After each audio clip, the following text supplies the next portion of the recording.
Hello बच्चों, let's read the following question. The question says, describe briefly the chief edaphic factors affecting the vegetation of a given area. So, हमारा जो यहाँ पे की concept है वो है edaphic factors of ecosystem.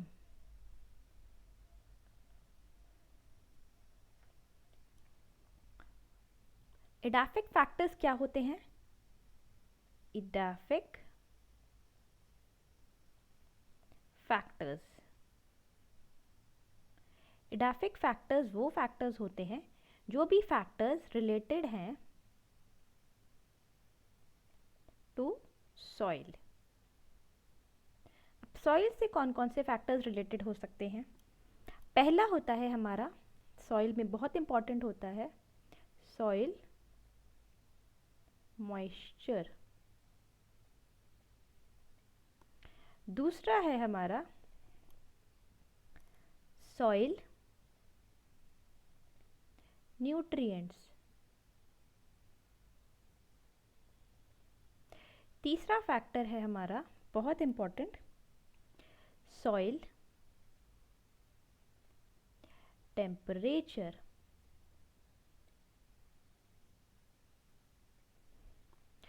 और हमारा चौथा फैक्टर है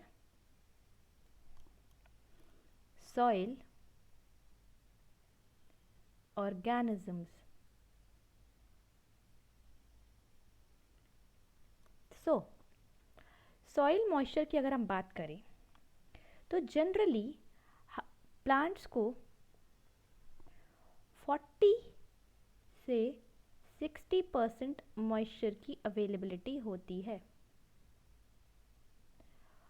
मॉइस्चर क्यों चाहिए? मॉइस्चर ज़्यादा होगा तो ड्राई मैटर ज़्यादा एक्यूमुलेट होगा. उसकी वजह से क्या होगा कि क्रॉप की जो यील्ड है वो इंक्रीज करेगी. अगर हमारे सॉइल में न्यूट्रिएंट्स ज़्यादा होंगे, जैसे कुछ इंपॉर्टेंट न्यूट्रिएंट्स होते हैं सॉइल में प्लांट की ग्रोथ के लिए, कुछ मैक्रो न्यूट्रिएंट्स जैसे कि N, nitrogen, phosphorus, potassium macronutrients हैं, इनकी ज़रूरत होती है. और प्लांट्स को ज़रूरत होती है कुछ माइक्रो न्यूट्रिएंट्स की, जैसे हो गया कोबाल्ट, हो गया जिंक, हो गया राइट. तो इन सब न्यूट्रिएंट्स की ज़रूरत प्लांट्स को क्यों होती है? क्योंकि उन्हें कुछ मेटाबॉलिक प्रोसेसेस कैरी आउट करने होते हैं. मेटाबॉलिज्म को मेंटेन करने के लिए सॉइल में प्लांट्स को न्यूट्रिएंट्स की ज़रूरत होती है. तो न्यूट्रिएंट्स अच्छे होंगे तो प्लांट की ग्रोथ अच्छी होगी, मेटाबॉलिज्म बेटर होगा, ग्रोथ अच्छी होगी. सॉइल टेम्परेचर की अगर बात करें तो प्लांट्स को टेम्परेचर दो चीज़ों के लिए चाहिए होता है.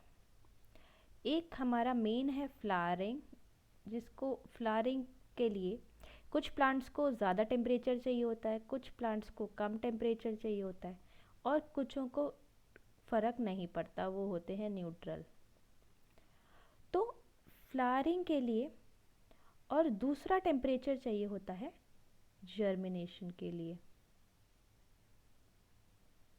तो टेम्परेचर के बेसिस पे या लाइट ड्यूरेशन के बेसिस पे हमने प्लांट्स को फोटो पीरियोडिज्म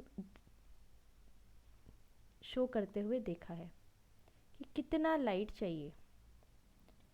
तो वो एक इम्पॉर्टेंट फैक्टर हो जाता है. कुछ प्लांट्स उसके बेसिस पे या तो लॉन्ग डे प्लांट्स होते हैं, शॉर्ट डे प्लांट्स होते हैं, या फिर डे न्यूट्रल प्लांट्स होते हैं.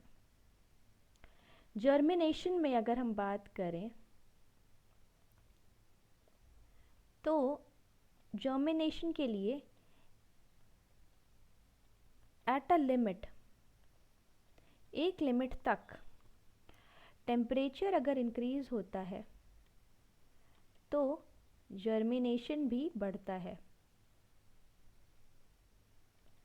पर उसके बाद अगर फर्दर अगर हमने टेम्परेचर को बढ़ाया तो हमारा जर्मिनेशन डिक्रीज होने लगता है। सो जर्मिनेशन के लिए टेम्परेचर की ज़रूरत है, पर वो भी एक लिमिटेड अमाउंट ऑफ टेम्परेचर की, एक लिमिटेड अमाउंट ऑफ टाइम तक, राइट। तो इस तरह से हमारा टेम्परेचर हो गया। नेक्स्ट हमारा एक और नेक्स्ट जो फैक्टर है वो है हमारा ऑर्गेनिजम्स, या फिर सॉइल में जो माइक्रोब्स प्रेजेंट हैं। तो ये माइक्रोब्स क्या करते हैं, ये माइक्रोब्स ऑर्गेनिक मैटर को डिकम्पोज करने में हेल्प करते हैं।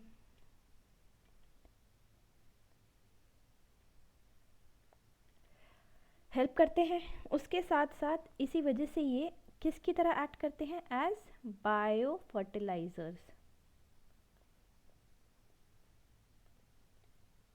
बायो फर्टिलाइजर्स की तरह से एक्ट कर सकते हैं, और बायो फर्टिलाइजर्स की तरह से एक्ट करने के साथ साथ ये न्यूट्रिएंट्स की साइक्लिंग में भी हेल्प करते हैं। So I hope you understood it well कि किस तरह से हमारे जो प्लांट के जो एडाफिक फैक्टर्स हैं जो सॉइल के, वो वेजिटेशन को किस तरह से अफेक्ट करते हैं।